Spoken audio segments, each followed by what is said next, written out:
Yeah, nah, I got some. It was a good conversation them boys had. You feel me? It Yeah. didn't seem. I thought it was gonna be awkward. You know, I never seen them boys had like a one-on-one conversation. I really thought it was gonna be like a mediator, a moderator, within the. But nah, just having that conversation with them boys was good. They had a good. Draymond asked the right questions. Mhm. Um, he makes sure he asks those uncomfortable questions, those questions that all us had or wanted answers to. What was the thinking behind certain decisions? What stuck out to me the most is that he feel like the longer he wait to have kids, they're not gonna be up to the same pressure, and I disagree with that. I feel like no matter how great of a player he was, they're gonna always have that pressure, and it might not be from him. It's not gonna be from them being around the game and growing up around it. Because by the time that happens, he's going to be off the court and into the office or on the sideline. But it's just going to be from the people that he interact with in high school. Because man, he's 7 foot, so on average, your son gonna be at least 6'6". I don't give a fuck who you have kids with. You can have kids with a 5'5" girl. You feel me? They're gonna be at least 6'3", 6'4". So sports is gonna be in their life, and Mhm. it ain't like you gonna name them a whole different name. It's gonna be probably KD2, you feel me, or something Durant, and they're gonna be like, "Oh, you Durant son? Oh yeah, man, they got the pressure right there." Like even Jordan kids, shit, everybody's son not gonna be good, but they gonna want to do the things their dad did, even if they learn about it later on in life. Once he's past the game, I feel like they're still gonna want to do what their dad's doing. Like growing up Yeah. with my pops, like no matter what, I just you still want to make your dad proud. And if your dad was great at something, shit, I want to do that too. I want to see how great I can be at it. Uh-huh. Yeah, man, I feel like they asked the right questions. Some of the shit he was saying was bullshit. I was Political in, I was in political similar answers. I was in similar situation growing up, bro. Um, I Uh huh.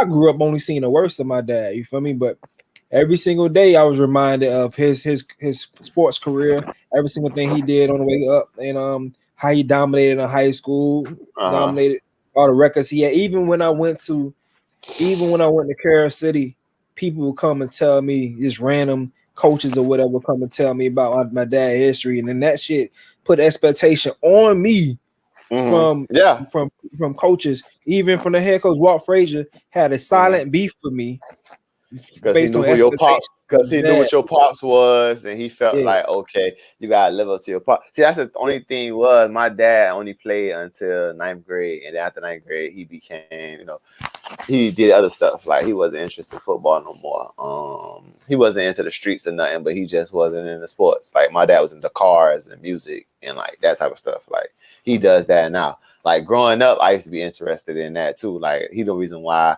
I feel like I'm around music or musician artists today. Like I grew up in the studio. My dad used to like put the, how you got to produce the studio, to do all the yeah. keyboards and all type of stuff in there. I didn't see him build one of those, and put speakers and all that type of stuff. So I grew up around that energy. So I guess that's why I'll be around it now. And it was like a smooth transition for me to be around in the music industry. But yeah, I never grew up that pressure in sports. Like I said, my dad, he was good, I guess, on the part, but it wasn't nobody saying like I blazed my own trail. Like I tell everybody, I'm Big Blue. People don't. The only reason they call my daddy Blue is because of me. They don't call him Blue because of his name Thad or Black Thad. You feel me? But I grew up around people who pops did play, and I know that pressure, of, like living up to that hype. And luckily, I had a dad or a mom who didn't put that pressure on me, who told me like, hey, if you don't want to do something, you don't have to do it. You can, go another route. You can do whatever you love, and you don't gotta like, you gotta. If you start something, you gotta finish it. But once you finish it, if you ain't like it, your ass can stop and go to something else.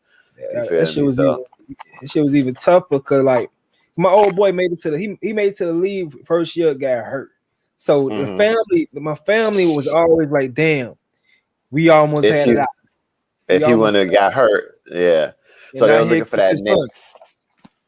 I Yeah, get you. here I ain't goes even his know. son. I ain't even know that, bro. I learned something. Like I tell Yeah, people, I learn something new every day. I ain't know your old boy like play high school and like raw like that. yeah, I definitely gotta.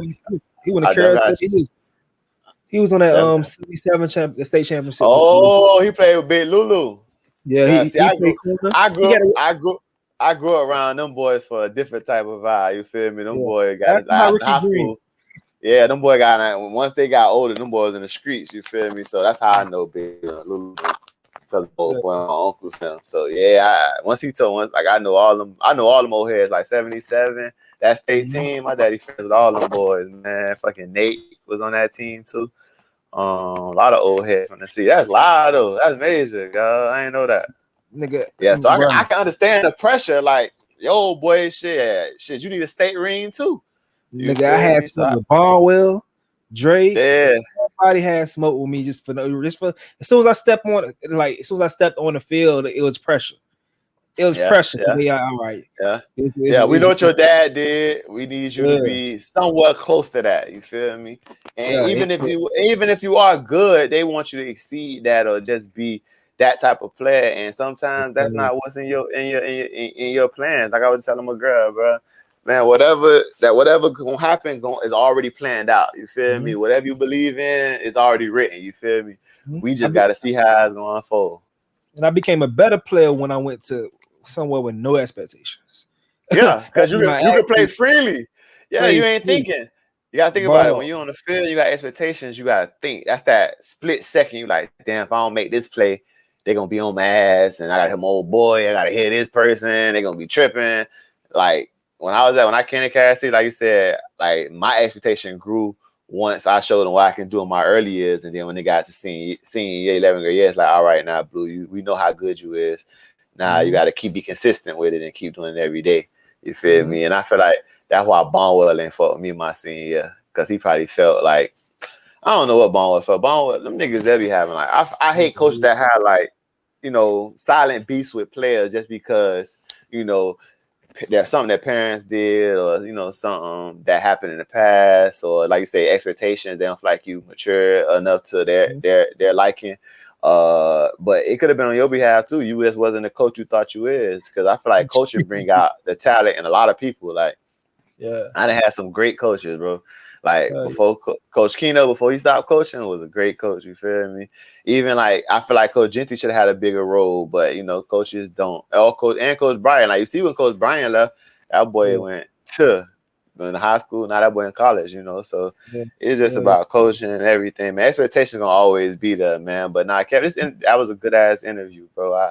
I enjoyed it. I definitely enjoyed it, even though Kevin Durant said some bullshit, and I feel like he gonna keep saying until he do his last dance or whatever. We gonna hit a real, why he left and how he felt about Westbrook. You feel me? Because I feel like he always had a silent beef with Westbrook.